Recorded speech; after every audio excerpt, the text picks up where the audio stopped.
The other thing that you might consider doing is you might consider upgrading your hardware. Now there's two things that you might consider with this. One is the processor. This is going to give you a boost. So if you've done this disk maintenance or this computer maintenance that I was talking about just a minute ago, and your computer's still slow, another option might be to take it to your local computer shop and upgrade your hardware. And by your hardware, I mean your processor. So, for example, to give you an example of the sorts of issues, this is my processor that I've currently got in this desktop computer that I'm recording this video on. Now, it has a score, and I've forgotten what the scores represent, but it's not important, really. It has a score of, say, 2200, for example, okay? It's about 5 or 6 years old. Now, more recent ones go up to 9,000, over 9,000, okay? So, your processors are, 4 or more times faster. And instead of being dual core, right, and by dual core it means it can run 2 processors at once. So it could run, for example, to a word processor and and Windows Explorer, for example. The new ones can run 7 things at once. Okay, so you're not getting your computer slowing down if you've got multiple applications running.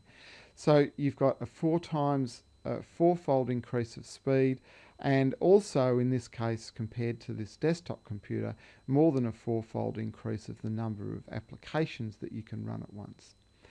The other thing that you might consider doing would be to upgrade your hard drive. Now, your hard drive, you can have mechanical hard drives, you can have what we call hybrid hard drives are starting to emerge, and you can have solid state drives. Now, a mechanical hard drive is this guy here, running at 5,400 revs per minute, which seems to be a fairly standard sort of a hard drive. I don't recall if one of these is a hybrid drive, but at the other extreme, you've got your solid state drive, okay? So time in seconds to copy a file, it was a fairly large, or 11 gigabytes of file, 77 seconds to copy 11 gigabytes of file on a solid state disk, compared to 321 seconds on a mechanical disk.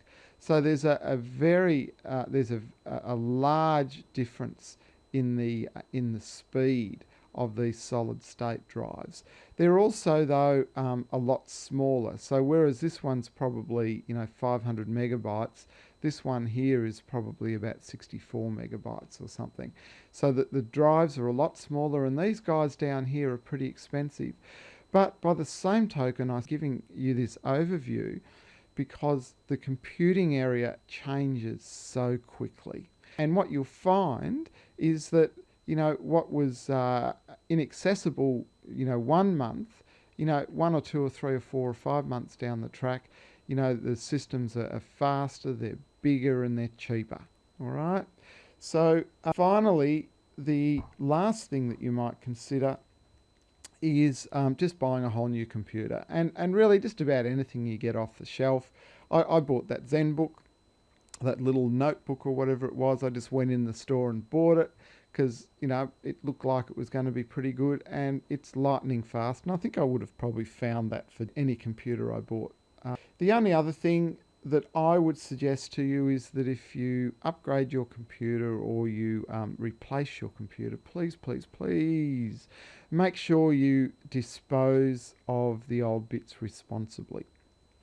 Okay, there's heavy metals in a lot of components, and these are really bad for people and they're really bad for the environment. Okay, there's a lot of places springing up that recycle computers, that will take your old computers and recycle them, and I really encourage you to take your computers there into some sort of recycling place rather than just throwing it in a tip, because badly disposed computers are going to come back to bite the community at some point in the future, I feel. Anyway, this has been your introduction to upgrading your computer or maintaining your computer so it will go faster. And I'll see you at the next video. Okay, bye for now.